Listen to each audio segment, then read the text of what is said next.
आज की मुख्य खबर ललितपुर से। ललितपुर के कॉलेज प्रबंधन से विद्यार्थियों के लिए महाविद्यालय में नहीं कोई मेडिकल हेल्प डेस्क।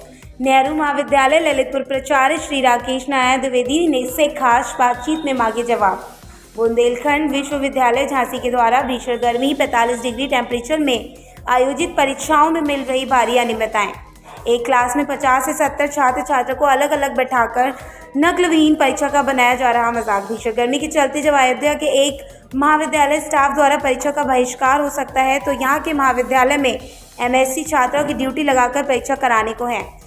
मजबूत प्राध्यापक ड्यूटी लेकर गए बगैर जिम्मेदारी और उत्तरदायित्व के कराई जा रही महाविद्यालयीन परीक्षा। ललितपुर से प्रमोद वावेली की रिपोर्ट।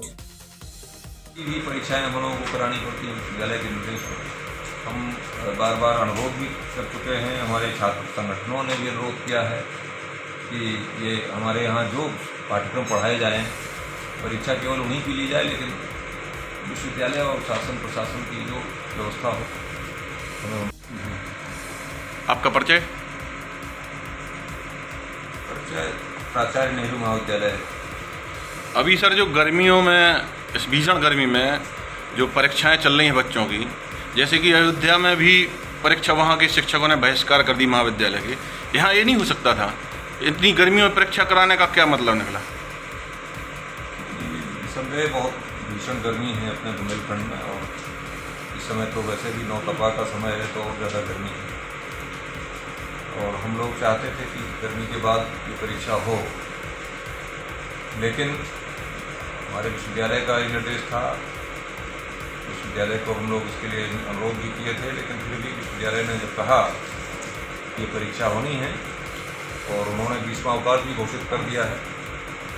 अब नए आदेश के अनुसार 16 जून से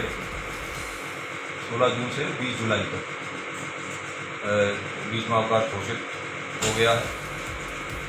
ये विश्वविद्यालय के निर्देश पर परीक्षाएं की जा रही है, संपन्न हो रही है। जैसा कि कल उत्तर प्रदेश का सबसे गर्म जिला झांसी रहा, 50 डिग्री करीब टेम्परेचर था तपा के टाइम पे, तो क्या आपके इस महाविद्यालय में मेडिकल हेल्प डेस्क या डॉक्टर की व्यवस्था की गई बच्चों के लिए जो 3 टाइम में हो रहे हैं पेपर? बच्चे डिहाइड्रेशन के शिकार अगर होते हैं तो उनके लिए ORS के घोल, ग्लूकोज, पुदीन हरा इत्यादि ऐसी चीज़ें हम लोग अपने स्टॉक में रखे हुए हैं और उन बच्चों को उसकी सेवा भी करते हैं। अगर कोई बच्चा बीमार होता है, कुछ ऐसा होता है, तो हम लोग दवाई नहीं दे सकते हैं बिना मेडिकल प्रिस्क्रिप्शन के, तो उनको तो हम लोग अस्पताल ही पहुंचाते हैं।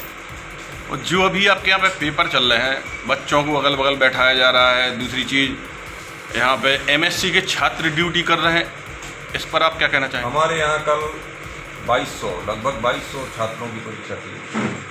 उससे पहले एक दिन और भी इतना ही परीक्षार्थियों की परीक्षा थी। ये माइनर विषय हैं जिनकी इतनी लंबी परीक्षा होती है। आमतौर पर इतनी बड़ी परीक्षा 1700-1800 से ज़्यादा नहीं होती। तो ऐसी स्थिति में जब हमें बेसिक शिक्षा विभाग से शिक्षक नहीं मिले, मांगने पर भी नहीं मिले, 2 बार पत्र जारी किए गए लेकिन शिक्षक नहीं मिले, और उनके यहाँ भी चूँकि अवकाश चल रहा है तो शिक्षक अपनी इच्छा से तो जो आ जाते हैं, लेकिन हमने उनके लिए भी सबके लिए ओपन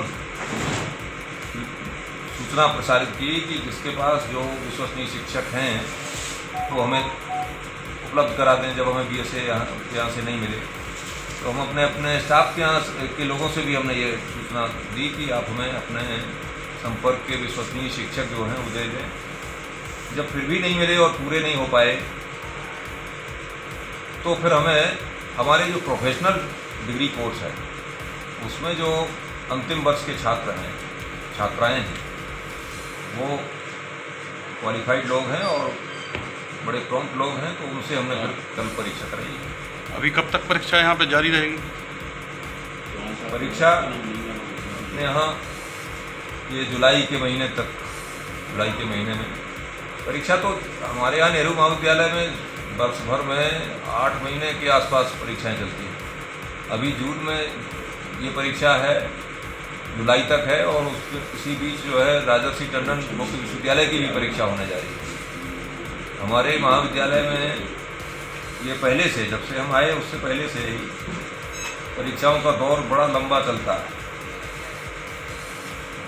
वो हम लोगों को करानी पड़ रही है।